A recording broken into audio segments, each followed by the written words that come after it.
Welcome to 5 Good Minutes. You're listening to today's inspirational message looking ahead to the new year and the phrase, one thing, with Kurt Bjorklund.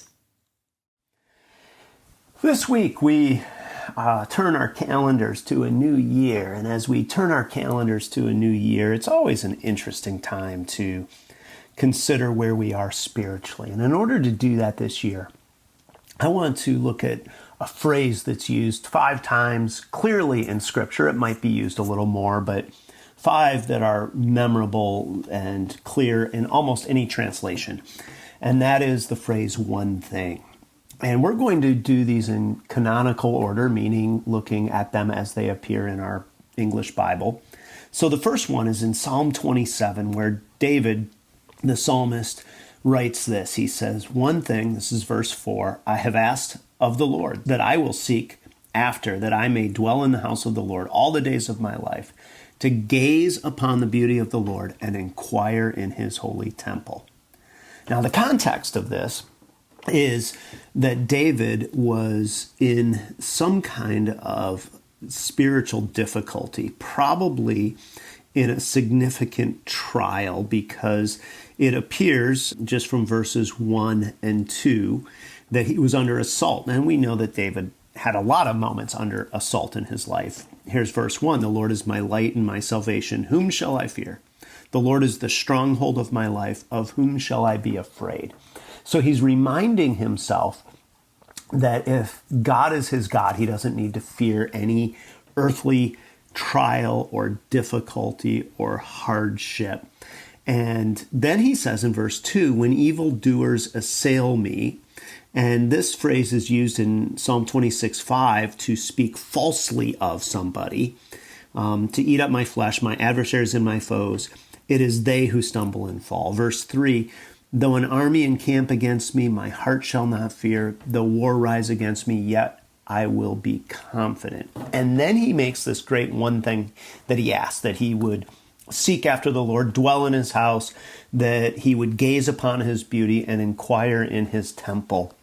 And what he's really doing is he's saying, Lord, I want to never turn away from you when I'm in the midst of a hardship.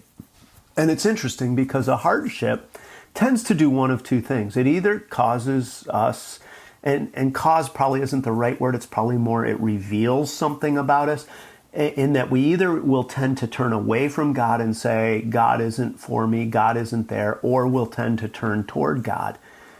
But there's a choice involved in this, in that we either turn toward or away from God when we're in hardship. And I think that what this points to me, this one thing, is that when you experience some hardship, and you likely have or will very soon, that you can choose to say, I'll turn toward God or away from God. And if you turn toward God, you'll be reminded of who he is. Verse 1 and 2, he's your light, your salvation, your stronghold.